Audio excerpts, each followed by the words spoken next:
everybody, thank you so much for clicking on my video to watch. So for today's video, I'm basically showing you my favorite techniques that I use in my makeup routine just to make it a little bit easier or better for my makeup throughout the day. You can call them hacks, tips, tricks, whatever you want. These are just ones that I basically do every single day. I do have more videos specifically in my How To Tuesday series. I focus on one thing. So I have a smooth skin secrets video, which just all focuses around how I get smooth skin and how to make it last all day. Tips and tricks for hooded eyes, dewy skin without making it look greasy. All these kinds of videos where I just solely focus on one thing, but this one specifically is kind of the tips and tricks that I use every single day and that are my absolute favorites. So before we hop on to the video, please don't forget to subscribe. Click that little bell beside the subscribe button. That way you guys get notified every time I upload a new video. Also be sure to like this video if you enjoy it. And if you'd like to know what my favorite tips are that I use every day, then please just keep watching. Okay, so my first hack is for all of you people that have dry skin out there like I do. If you don't have enough time to exfoliate your face,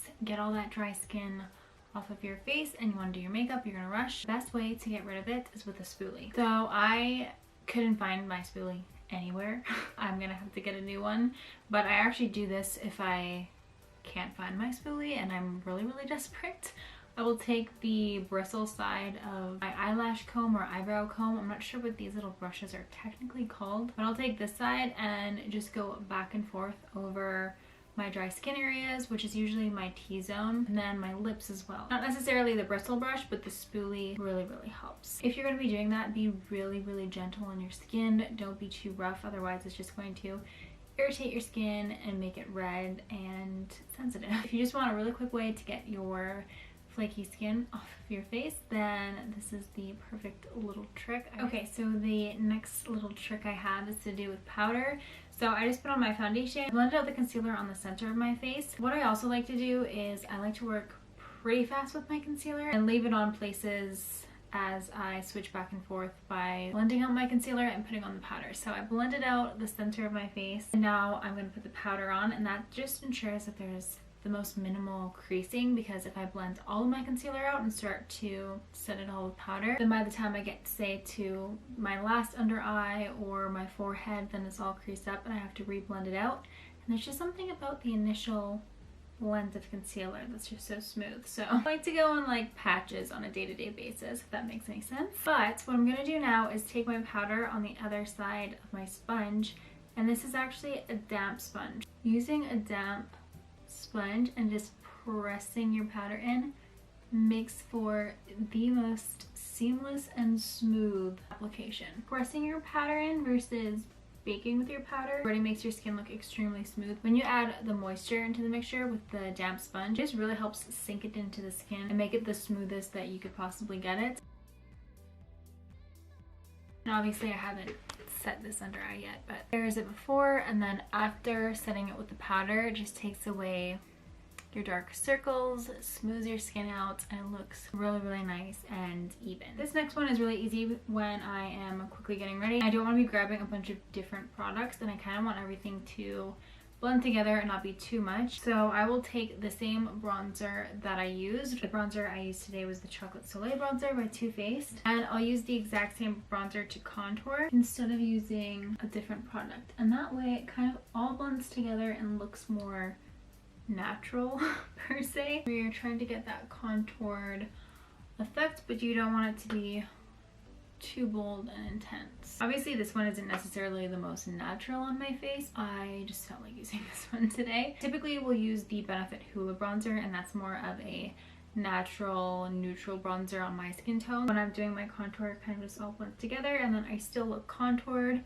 but it's not necessarily that noticeable because I'm using the exact same shade that I used for my bronzer, so it's all just melting together. Okay, now I'm going to move on to the eyes. I just finished off the rest of my face makeup, and this next one is one of my absolute favorites because it just lifts up the eyes so much by doing one really simple little step. So I'll initially take the first eyeshadow I'm going to use for my transition shade. I'm just going to go into this Catrice Mon palette. Take this shade called Sunset right here. This will work with any color of eyeshadow, just as long as the next eyeshadow you're using is deeper than this one. So I'm just going to pop this into the crease I'm just using a big fluffy crease brush to do this. And then I'm going to take a smaller crease brush and one that's a little bit more dense, just so I can have a little bit more control over it, and then it's a little more precise as well. So I'm going to take a deeper shade now. I'm going to grab the shade called Runyon right here. And all you're going to do is take this shade on the outer part of your crease right here, kind of hitting your brow bone right there. And just simply placing it right on the outer part, not dragging it down onto your eyelid, not bringing it onto the outer corner of your eye, just letting it kind of float on your crease right here above your eyelid. And that completely just lifts up your eye. It's insane. This little trick is one of my absolute favorites to do. This is one of my top favorite hacks. Yeah, it just brings up the eye, so if you have hooded eyes like I do, it really helps with that. I also included this little trick in my tips and tricks on how to open up and lift hooded eyes, which that video I think is really helpful for hooded eyes, so definitely check that out. Yeah, that is just the little eyeshadow hack that I have. There's so many more eyeshadow hacks to lift up your eye, but this one is just the most simplest and quickest way to do that and get yourself out the door. Sticking with the eyes, the next one has to do with eyeliner. It's really common to just use a pencil kohl liner to fill in your waterlines. It's much more easy and simple. But using a gel eyeliner makes your eyeliner stay on your waterline literally all day. Specifically this one, for me anyways, it is the Maybelline Black is Black gel eyeliner. It's the best gel eyeliner that I have ever tried. I used to use a kohl pencil to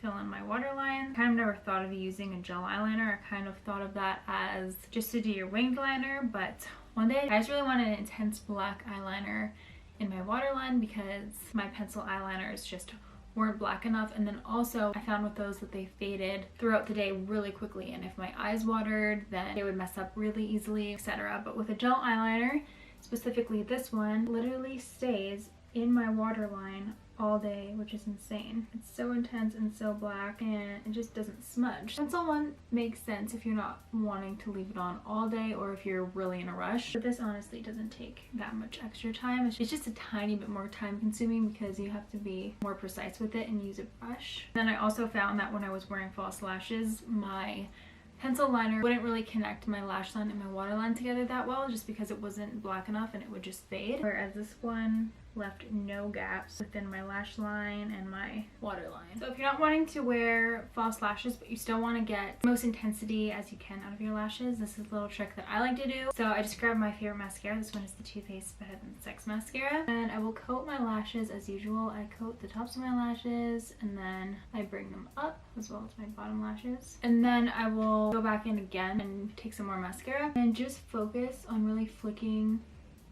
as I get mascara on my eyelid, flicking the outer corner of my eyelashes out and really just focusing on those, because then the ends of your lashes just really fan out, make them have that gradient effect from short to longer. My favorite false lashes are the ones that are fanned out, so this kind of mimics that. Okay, so now lastly for lips, this one is also one of my absolute favorites because for me anyways, I don't have a lot of lip liners and lip liner variety, so I can't really just grab one that will match my lipstick every single time because I have many more lipsticks than that. So my favorite thing to do is just take my lipstick, whatever lipstick you want, and lipsticks are almost always slanted with a tip at the end right here. I just take my lipstick and flip it over to the tip, and I use that as my lip liner, and I will just very carefully trace out the edges of my lips, and it works exactly like a lip liner would. And then you're saving yourself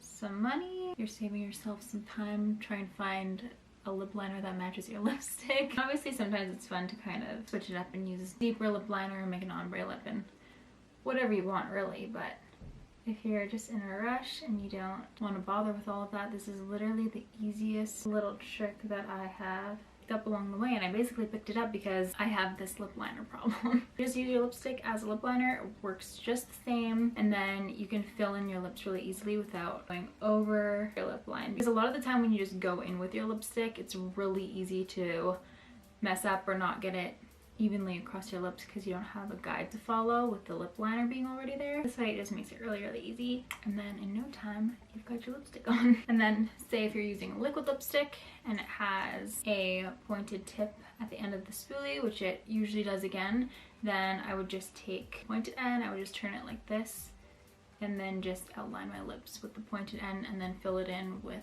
the spoolie. Okay guys, well that's it for the video. I really hope you guys enjoyed it. My absolute top two favorites are the eyeshadow technique and the lipstick technique. They're just so good. So please don't forget to subscribe for your lead, like this video if you enjoyed it, and I will see you guys next time. Bye!